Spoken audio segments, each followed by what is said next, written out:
some personal air. We'll take a drive down this first road. We call this Superintendent's Boulevard. This is where the headquarters building for the service unit sits. Once we get past that, you'll see off to your left the North Platte East Departure Yard. Excuse me, my left, your right. Gotta remember I'm facing your way. If you look over to your left, you will see the diesel shop. We'll get a little closer look at that too as we go. Fire away with questions. You're up. How many? Yep. So we average, go off of last month, it was 12 coal trains loaded each day, which is, just balance that out. They go west and east through here, so usually about 24 trains per day that will pass through. We have some higher days. We're coming off of a higher day yesterday of 15. By comparison, when we get over into one of the other yards, if you think back, 2008, they named the building area 51. Because in one single day, 51 coal trains pass through that area. That is a coal train right there. I know, I just like, oh, just in town. Well, if we play this right, we'll get right up here next to the main and drive right by it as it goes. Go ahead.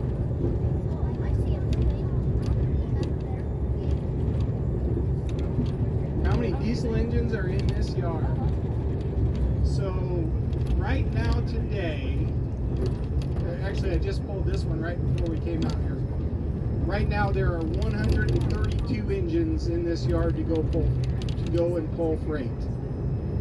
In addition to the 132, we have pools of locomotives. Some are for certain tasks. In some of the storage buckets, we have about another 80 locomotives. So there's in and around this yard, there's probably close to 250 locomotives sitting. So there is, as of today, as of about an hour ago, there are 96 locomotives in the shop. So that is included in the 132 that are on hand to pull freight here today. I just saw the Katy leave this morning, but we might see some of the others. I'll take a look. I got a sheet with all the locomotives that are here right now in my back pocket. I'll let you know if there is one close by.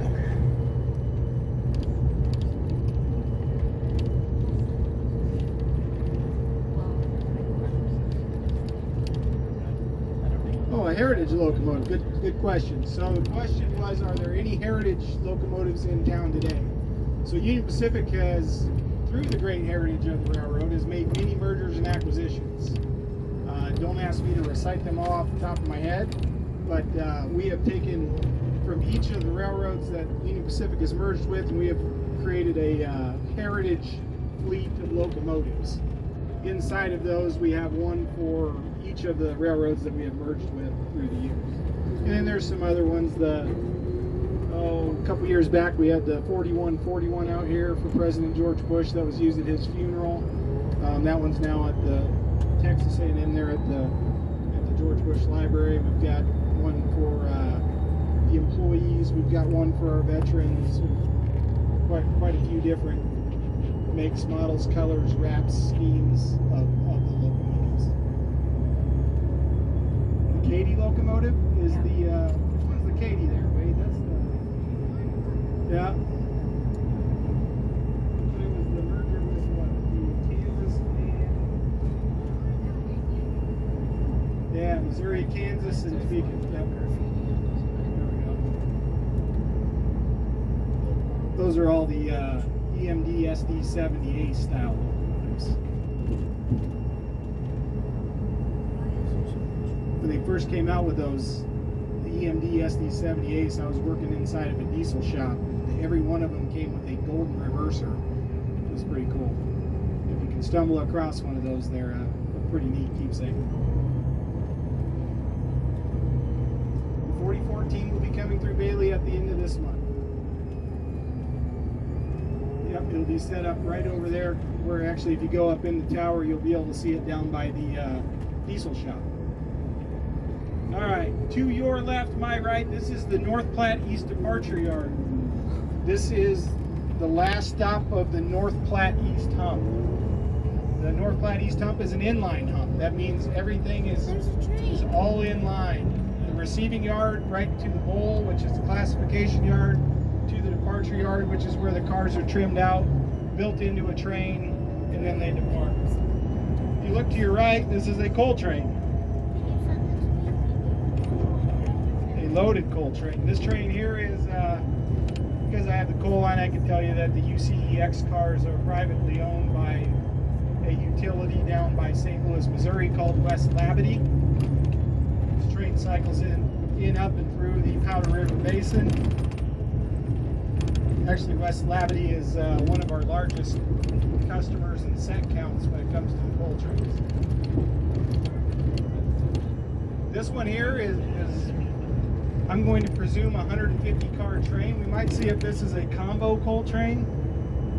Off the top of my head, I don't remember if it is. I do believe that it is, which we do. People call them mega trains, monster trains. We call them a combo coal train or a combo train. We take two trains up in the Powder River Basin. We put them together. We build about a 17,000 foot, 34,000 ton coal train and move it across usually 3 to 5 crew districts, which is quite a lot more efficient. This train is going to St. Louis, Missouri. Probably, if we just go off of the 150 car set there, probably about 22,000 tons. Each car would hold 143,000. Not concrete on all the tracks, but we do have a lot of concrete ties. If we go up the Powder River, the South Pole sub, and across the east-west for quite a ways here, we have a lot of concrete, and we turn back to wood. Yep, this is a combo coal train. What?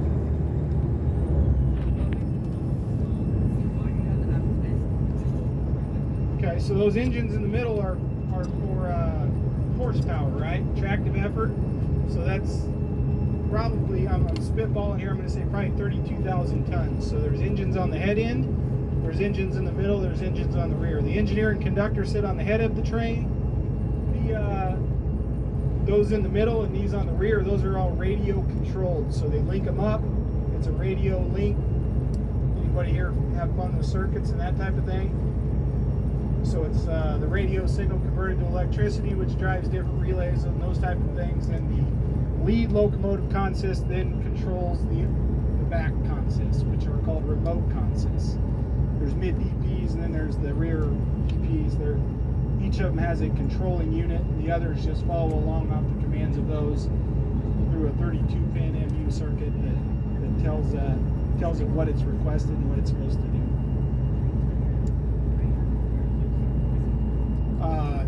Strictly for the power, there is a fuel benefit to the more you have, right? So it shrinks up. Way the fast facts on miles per gallon there.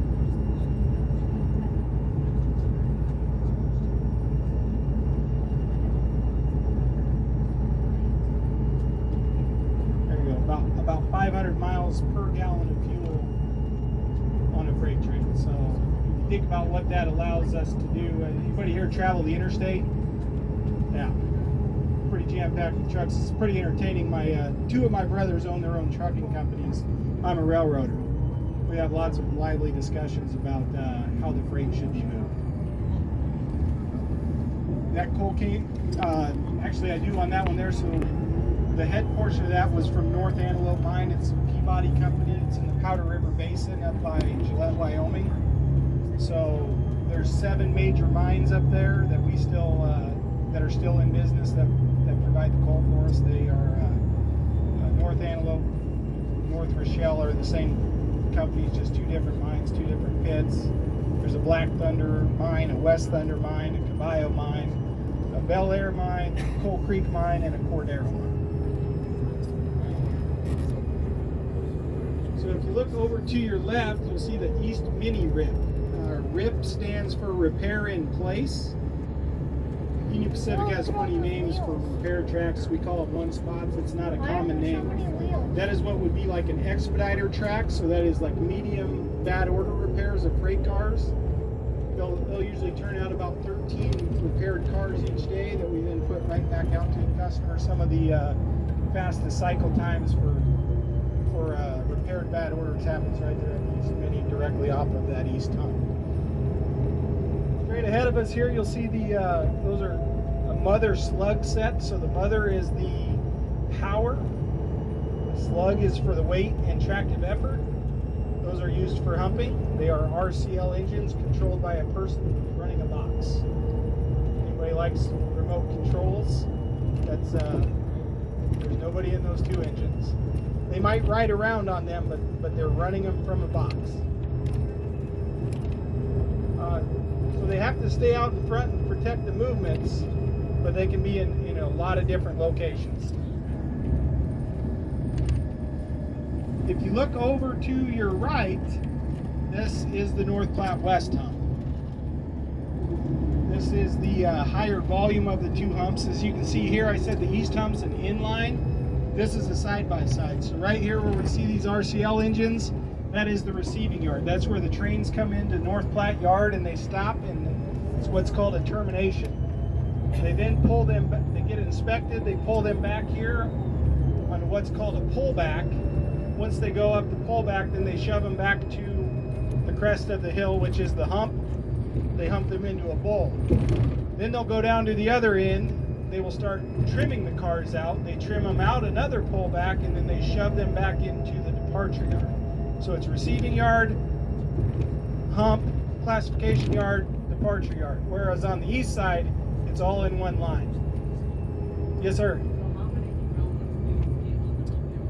How many derailments on the hump? They go in spurts. There's a lot of things we do very specifically. We pick certain cars with certain types of drawbars, drawbar links that go to certain rails, preferably the inside rails because the drawbars swing. We double spike our ties through all the turnouts going into the bowls. That keeps the rail down on the ties and the fasteners when they're getting humped. We make sure we bleed all the air. We release all the hand brakes. We have a couple of different people in the process that do that. First on the inbound inspection, second on the pin puller up on the hill. With that, derailments are pretty few and far between. Occasionally we get the cross drawbar derailments down in the body of the track. The humps all ran off of a computer system. The computer system actually connects to the RCL locomotives, which sets the speed. The cars pick up, they know if they're loaded, they know if they're empty, they know which rail they're going into, they know how many cars are already in that rail, and then they use, when they come off of the hump, they go through two sets of retarders to set the speed. So say the car has to go 3,200 feet to the end of the rail because there's nothing in there, it'll let it go faster. But if the rail's almost full and there's only room for one or two cars, it'll slow it way down where it just glides into a hook or a joint, right? If I throw out any nomenclature, just let me know. After 19 years of talking railroad, I tend to talk railroad. So, all right, there you go. Yep, we're following. At the moment, looks like they were doubling up to go and grab a cut, and then yes, where we kicked off at 3 o'clock, we have a shift change going. We like to measure ourselves on efficiency. We have systems that tell us whenever we stop, let a locomotive sit idle for 10 minutes, those type of items. What we find is that at shift change we have overlapping start times, but there's several days a week where we only have one job humping cars, and on that you might see some of this stop time here. Hopefully we'll get back around to one of the humps and get to see some cars coming off the hill. That's, oh yeah.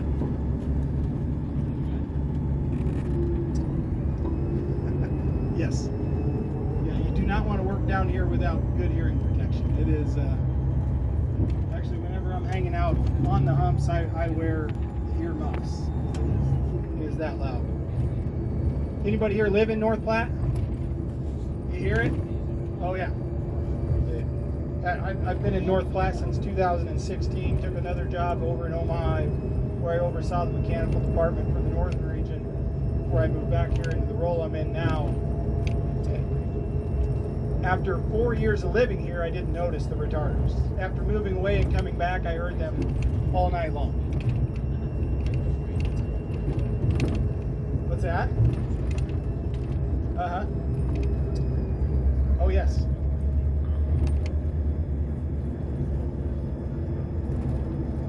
Oh, yes. It'll pierce you. What do you got there, sir? Yes, I think it ended up being 38 intermodal cars. So 38 well cars. It was that was a Z train, one of our premium UPS. I did not hear what the final cause on it was, but that made quite a mess. Those trains are moving down the railroad very fast. Did you see any pictures of it? When you see that big pile like that, they call that accordion style. And when you see it accordion style, you know that something very sudden happened. So, yeah, if you look over here, where all this grass is, this is actually the old bowl. I don't know if anybody ever made it out to North Platte. I was not here when there was the old bowl and the roundhouse down on the east end and those type of things, but there's still a few of the tracks laying out through there from the old bowl and those type of things. The rip track, the repair track down there that we drove by coming in, that's the one I call the one spot for the heavy repairs. That used to actually be fed directly from the old bowl. Everything we've got now that we put in is 136. In the old bowl, there's some old 90 pound stuff. But we don't use that except for as little stub tracks where we park for transfers, those type items. So every rail has a use, it's just we try not to move the heavy stuff we have anymore on the 90 pound rail. Yeah. Alright, once again over to your left, that is the bowl. Those refrigerated cars you see there, those wood cars, that tank car, that is East Bowl 1. There are 63 bowl tracks in the East Bowl. There's 49 bowl tracks in the West Bowl. Which is interesting. The West Bowl actually handles more cars per day than the East Bowl. But with the inline hump, the room's needed where the departure yard shrinks down to just 6 departure rails, whereas the West departure has 13 departure rails. So you got to have a little more capacity to hold cars in the bowl, pull them out, depart the trains very quickly, and then go again. There goes some of our 136 engines, diesels here that are hanging out in the yard. I'm going to remember that. I'm going to start calling them diesels.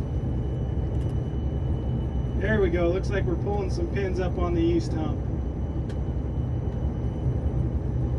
So to your left up here, once we clear the trees, you'll see the top of the east hump. Wade, is the east hump the tallest hump on the Union Pacific system?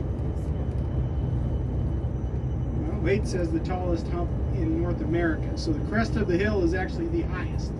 I knew it was on the UP system. I'll go with Wade. He is a better tour guide. That it is the tallest in North America. 34 feet, Wade? 34 feet. You will be the next tour guide. Yes. Hired. Yep, those are auto racks. Yes. We do have to load them. Everything except for a TIH, PIH, and a special instruction car is pretty much a humping car nowadays. With that hump computer, there's a lot more control over the speeds and where they're going. Yep. So yeah, Wade was pointing out now on Union Pacific there are 5 total hump yards, classification yards. 2 of those reside in North Platte.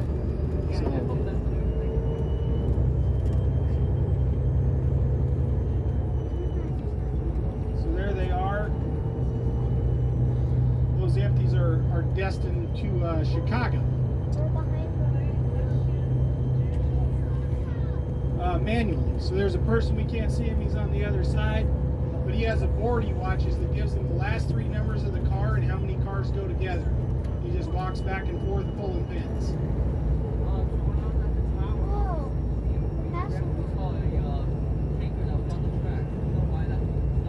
The tanker off the tracks, that was a car that had derailed. To clear it up, they picked it up, set it off the tracks. We'll carry it over by the repair track, where sometimes we'll rebuild those. If you look off to your right, this is the North Platte East run through. It was actually state of the art, one of its kind. When in the days of 51 coal trains a day, there was a train departing there about every 15 minutes. But it's set up just like a pit stop: oil, water, sand, fuel, you name it. There's pits that go underneath all of them. Locomotives come in, that get blitzed by the locomotive department. They get a full servicing. Meanwhile, the car department inspects the trains, and off they go. North Platte from Union Pacific system is the largest car department and the largest locomotive department on the railroad, as goes with being the world's largest classification yard. And with that, most of the work that's federally required is pushed to North Platte to be done here. So a lot of cars inspected every day. All in employees in North Platte, there's, what is that number, Wade? Probably 2,800. I was going to say, yep. And then,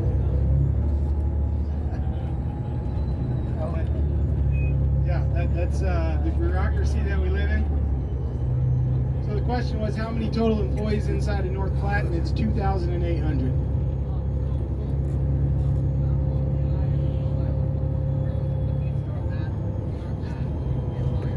So you can start out work for a railroad in a lot of different places. So before I came to the railroad, I was an electrician and an electronics technician. I hired on in the mechanical department servicing locomotives. They then moved me over to work on freight cars and do some of that, and then I supervised, and I've been in 3 different departments and have held 11 jobs now. But I started out as a frontline person working on the locomotives 19, almost 20 years ago. You would have to start out as a conductor. You have to first get your license as a Class 8, which is a federally required license, and then we go through training. We make you an engineer. This here is called the sheep jump. It's got a lot of different names: power lead overpass, sheep jump. This was built to be able to get power from the west side of the yard, and it's funny we say west side of the yard. Once you go over the sheep jump, all of the traffic goes west. On this side of the yard, all of the traffic goes east. There's a few we mix it up a little bit here and there, but predominantly east and west.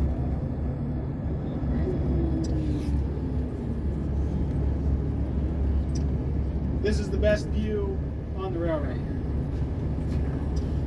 I would highly encourage you, if you know somebody or you're willing to pay a pretty penny when the steam train comes through, sit up here and watch it. That's the coolest thing. Especially, so anybody here work for General Electric or EMD, which is now Progress Rail? I am a fan of the General Electric versus the EMDs. Now, for me, it's the propulsion systems. The General Electric, as somebody that worked on them, I preferred to work on the General Electric propulsion system. A lot of the EMDs, it was a Siemens system, which was not bad to work on, except for when you start diving into the real depth of it. It's all in German. I don't speak any German. It seems like, so we have a variety of different kinds. A lot of these old SD70s, 70Ms that are running around, still strong locomotives. They're DC. GE built some really good fleets. I'm not a fan of the Tier 4s that they built. Hopefully not offend anybody with that. But Wabtec, which is GE, formerly GE is now Wabtec, they're doing a complete modification on about 150 locomotives a year. Those locomotives that they're turning out right now are between a 60 and 80,000 mean miles between failures locomotive. It's the most reliable locomotive in our fleet. As somebody that owns the transportation operations, I'm a fan of the going further without it breaking. That, and I lived through quite a few years of the SD90M, which was not really a great operating system in my opinion. Some of the SD70 Aces, those are pretty strong running locomotives, which is the EMD.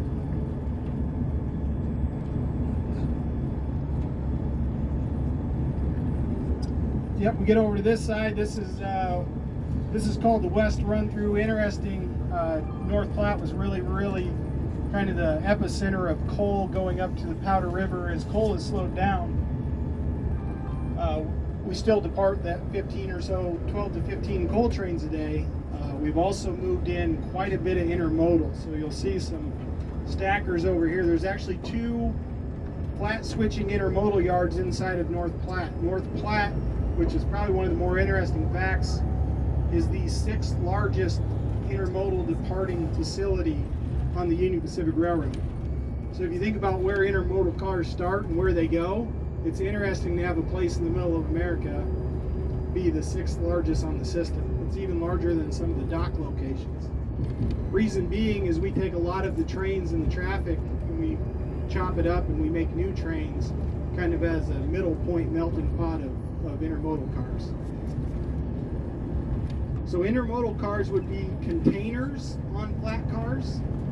So if you look over here, you can see shipping containers and then also trailers on flat cars. So when you see a box or a trailer on a rail car, that is intermodal.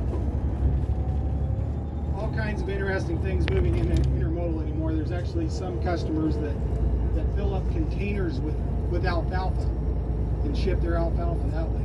Not something you'd usually think of.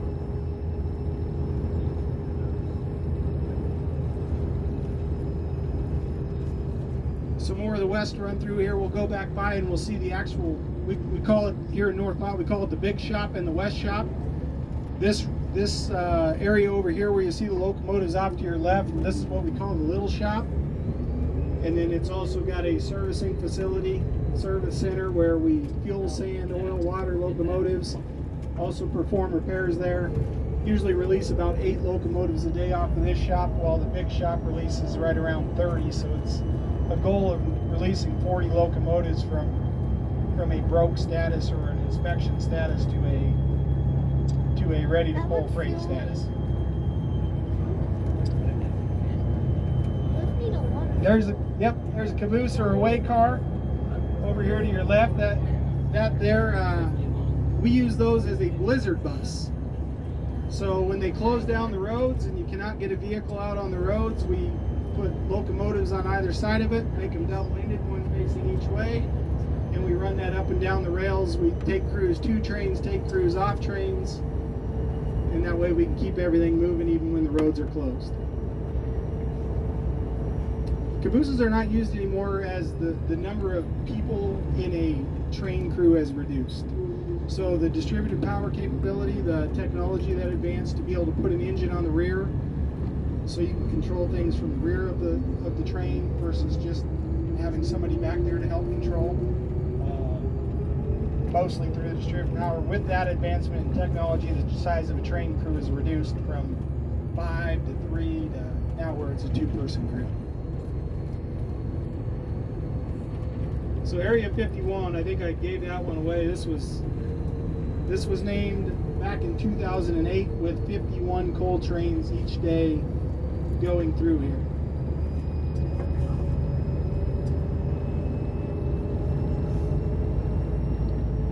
Yeah, it was a busy place.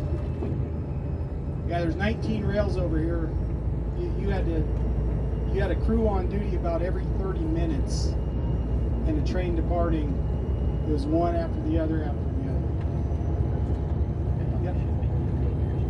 Yeah, there's actually, I think right now we're up to 3 different section gangs just inside the yard, and then we have a whole bunch of other gangs, I guess you'd call them. We have servicing gangs, welding gangs, those type of things that can split up.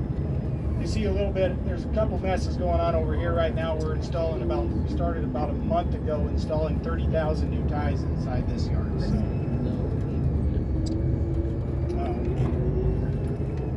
it is very interesting too. Yes. For them to get in and get to work and for us to depart. Go ahead. That right there is the only operable caboose in North Platte. There's another one in Marysville, Kansas. On this service unit, we have one in Cheyenne, Wyoming, one in Denver, Colorado, one in Marysville, Kansas, one in North Platte, one in Morrill, Nebraska, and one in Bill, Wyoming.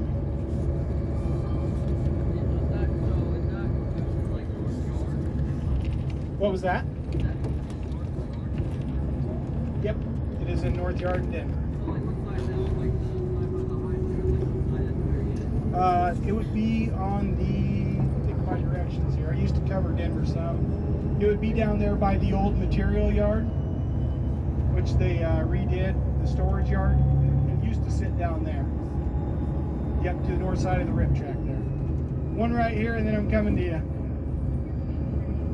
What's my opinion on Amtrak? It's a wonderful thing. I've only ridden it once. We'll get one back here. I just wondered, do you have any information on the Inland Port Authority? The Inland Port Authority? Yeah. So the request has been made, and they've received the Inland Port Authority, which is a pretty big deal. It's supposed to be going in over here by Hershey. So that would be, if you run west out of here, down the main, just a couple miles down around milepost. So we're at milepost right now, we're about 289. So it'd be right around 295, 297. And from the numbers, so ours starts over there at Grand Island on the service unit. Yep, so that how the Circ 7s work. And then ours go down that way. Then you get to the 301, that's O'Fallon's, that's the branch where it splits off to the coal line or the main. But as far as when it's coming and how it's coming, I do not. You missed out Ryan Long. He's a member of the chamber. He's got probably a lot more information on that. I know some things, I just don't know what I'm allowed to say out loud. So, an inland port, it was not, well, it's interesting to have an inland port authority, but that's not attached to water, right? But it is, it's the ability to be a hub to take multiple products, be like a transload transfer facility where rail cars will come in, trucks can come in and load to rail cars, or rail cars can unload and load onto trucks and distribute out across whatever logistics network they're using. Just a way to mix up the modes of transport. So you can start with the rail car, move it to a truck, or you can go from a truck, move it to a rail car. Yes, sir, young man.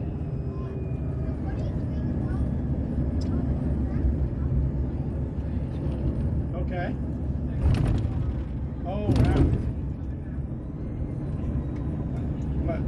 But the next train I ride, I've ridden plenty of these. The next train I ride, I'm going to go on the Rocky Mountaineer. It looks beautiful. It's going to take me a couple years of saving, it looks like.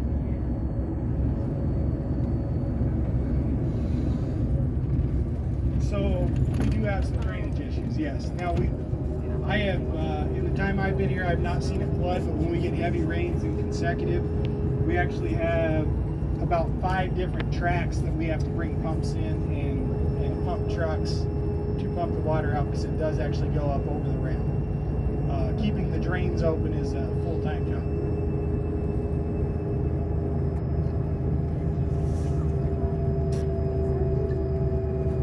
Yes. Yep. Oh goodness, some of the ties we're replacing over there are probably in the 30-year range. So there's a lot of life in it, a good time. So you'll see them last longer in a rail yard like this. It's going to depend on your weather, your road base, which is the base underneath of it. This is between 2 rivers, so it is soft. So we do tend to wear out a little bit more, probably a little bit quicker. You go to some other places, you'll find ties that are probably in the ground for 40 years. The concrete ties, not so much. Those are a little more often. We replace concrete ties a little more often. Some of it is just how they wear. There's a couple of long stories behind that. Yep, that's correct. And then you have to have a good base. Your road bed has to be good all the time with concrete. Yes. Yep, we do have some here in the yard, mostly on the main. If you go out both east and west of town, we have a lot of concrete. Actually, the entire coal line is concrete.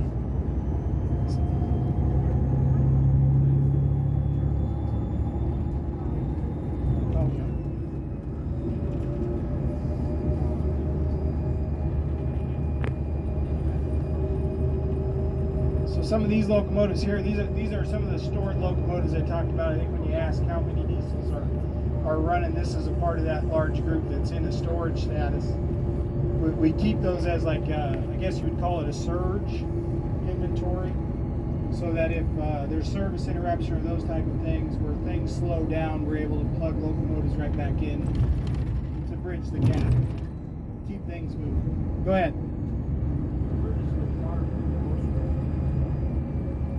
No, I'm going to venture to say Chicago and LA.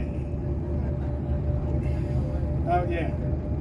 Now I will say there are some fantastic artists out there. It makes you wonder what they do in their other time.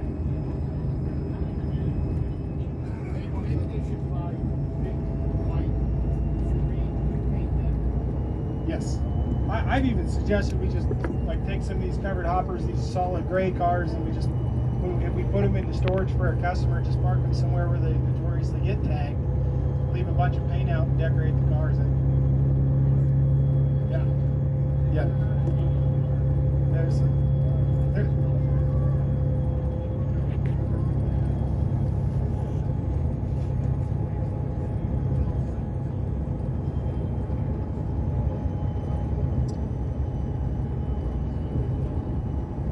Yep. That's correct.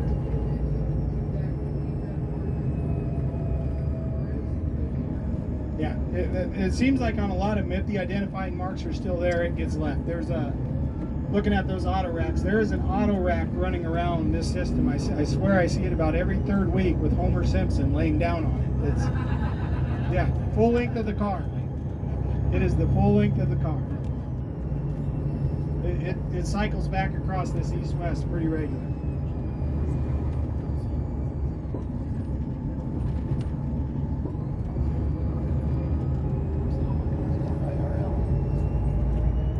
Go under the east hump. This is interesting tidbit here. Of all of the crossings, all of the, what do we got?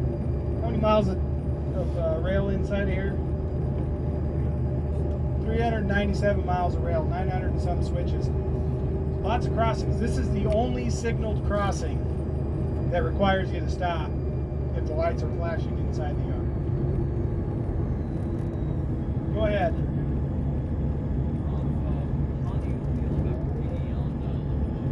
Graffiti on the locomotives drives me crazy.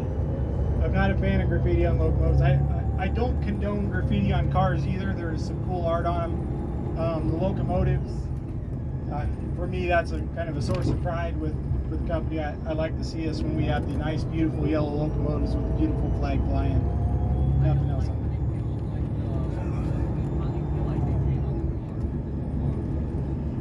them. I don't get as offended by that one, but preferably people respect property and not do so, but everybody makes choices. You, young man.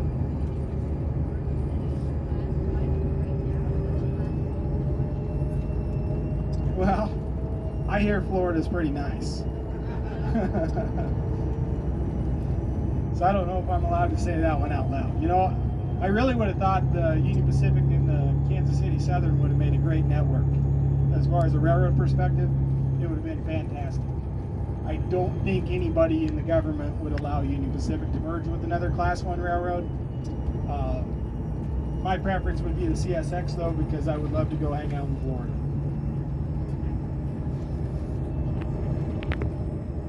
The chassis system? I'm not sure. Chassis. Where does the chassis system originate, Wade? Wade does not know either.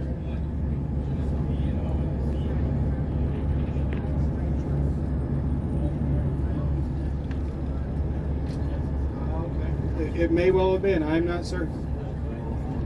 That's a good one. I'll remember that and Google it for the next one. Unless you're Googling it now.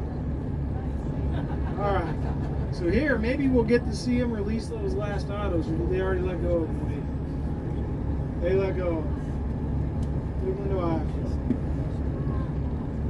Oh, here they come. If you look off to your left, here comes a cut of cars off of the hill. So you see all these airbags and everything. Everything's going to go to work here on the retarders. You hear the squealing that's pinching the wheels to slow it down a little bit. there's actually little readers set up all along the rail that pick up the wheel speed and then sends it back to the computer that tells it what the repetitions per second are, to then calculate the amount of clamp or give it gets going through the retarders.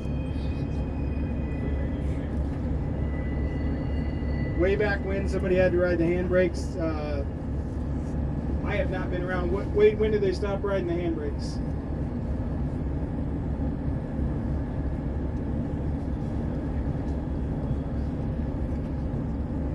Yeah, the computer system now is pretty darn smart. It'll sense if the cars don't make it all the way. It'll tell you if there's a stop short.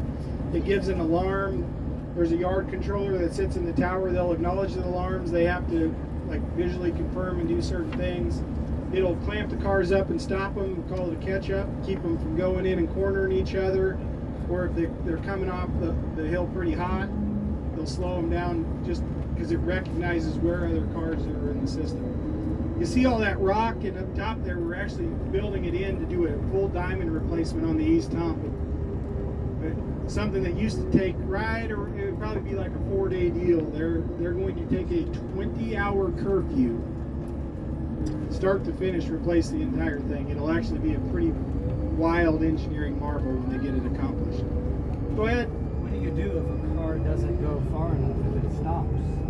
Yeah, if a car doesn't go far enough, that's part of what the computer system will tell it. Did it stop? We call it a stop short. Did it stop short of getting in there? What the computer system then does, the next cars, any cars going into that group, it'll swing those cars to a different rail to make sure that it doesn't corner the car, like collide corner to corner, or go in and couple.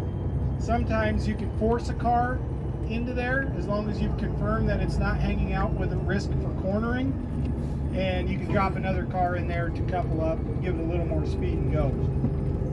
Typically the safest route is you just shove down the hill, couple into the car, shove it in the rest, and then resume humping. Pull back up and resume humping. So if the car is like 10 feet short of where it needs to be, another car can bump it into place?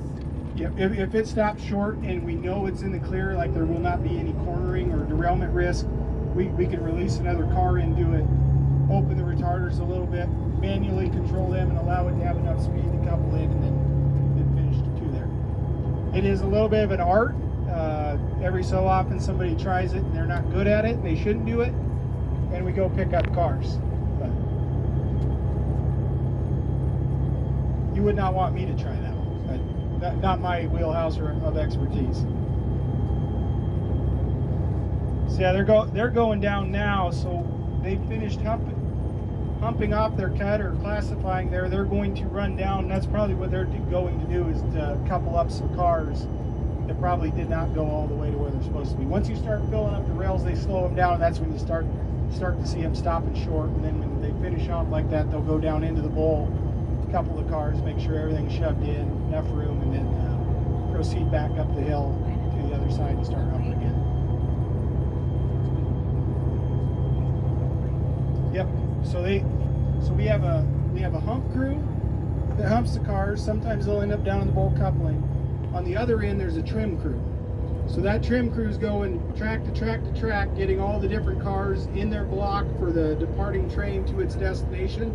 So say all the Fort Worth cars are all together in one rail, or in 5 rails. They go couple up all 5 rails, trim them out in the order that we send them to Fort Worth, drag them to the departure yard. Once they hit the departure yard, the carman comes out, or car person, excuse me. They come out and they start lacing the air hoses, and they do a full air test on the entire thing to meet the federal requirement to be able to go 1,000 miles. And then the power comes out, gets tacked on, and the train departs with the crew.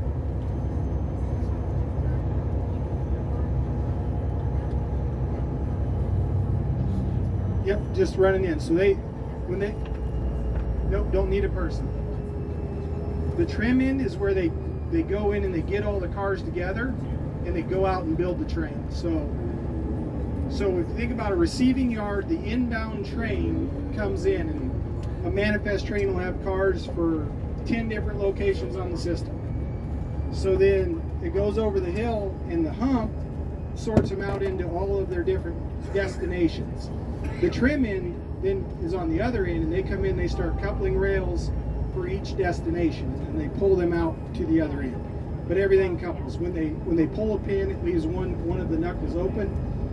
Typically, if you have one of the two knuckles open, they'll couple up and they'll lock, and there's a whole mechanism inside there. No air, correct. So on the inbound inspection, the cars are inspected for defects and bled of any air so they can roll freely. So this is the supply department right here next to us. It's attached obviously to the diesel shop because this is the largest diesel shop we have on the network. It's also the largest supply department. We just implemented a hub and spoke type of supply system where North Platte's one of the hubs for the mechanical freight car, and we're shipping in an awful lot of inventory while we add on to the supply department here. So that's what you see up here. But this is the North Platte diesel facility.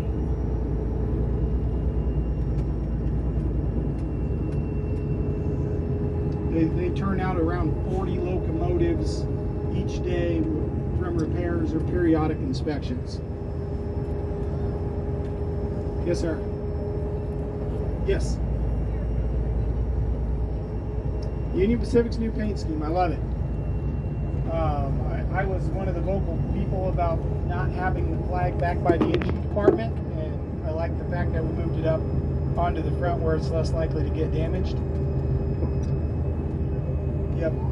Well, you get. I mean, all it takes is a little pin-sized hole in a rubber fuel line, and with the heat inside of there, just a little mist, and pretty soon it's a big fire in the engine compartment. So.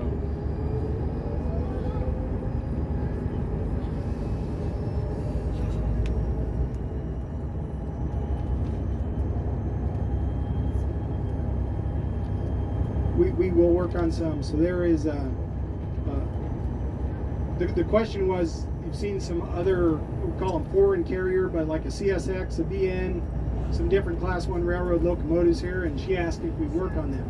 Sometimes we will, if it's something like a running repair and it's covered under Wabtec, if it's GE or covered under EMD. The railroads share locomotives because it's one big network, right? So we have trains that go offline and go to the CSX. CSX will take off one of our locomotives, go run it, and then they have to give us an engine to come back. Sometimes it's a CSX engine, so then it comes back. We call it horsepower hours and horsepower sharing. Everybody keeps a running tab of who owes who money and locomotive hours, and we share them back and forth there. How many locomotives fit in the length of the building? We can hold right around 75 locomotives inside that building.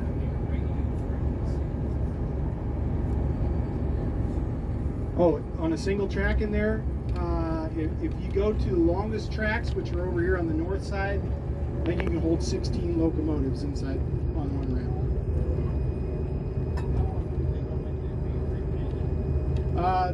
The paint schemes, right now it's on overhaul. So there's some out here. Take a look. That 5699 there is probably a 2005 model. It does not look like it's been repainted. We see another one sitting there. The 4723 was probably overhauled and repainted in the last 6 or 7 years.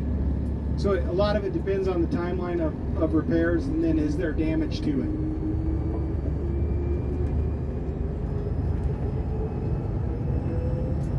I saw one more question. Sorry, I did not mean to ignore you.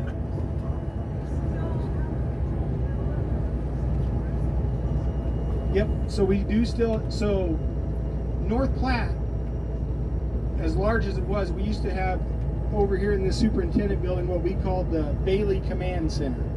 And inside of that, North Platte had its own corridor managers and dispatchers. Those have all been relocated to Omaha, Nebraska, and it's ran from Omaha at the Harriman Dispatching Center.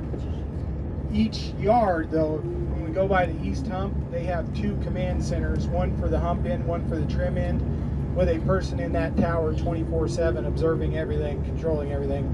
Same thing on the West Hump yard has 2, and then the run-through yard, the parts that I oversee, we have 1 person that oversees the 5 yards here.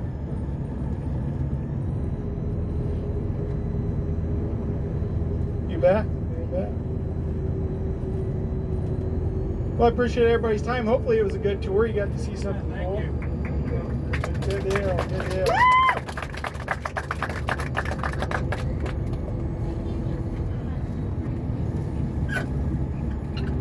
Did you really say that was going to be boring, Wade? Hopefully nobody was bored. All right, I appreciate everybody's time. Thank you.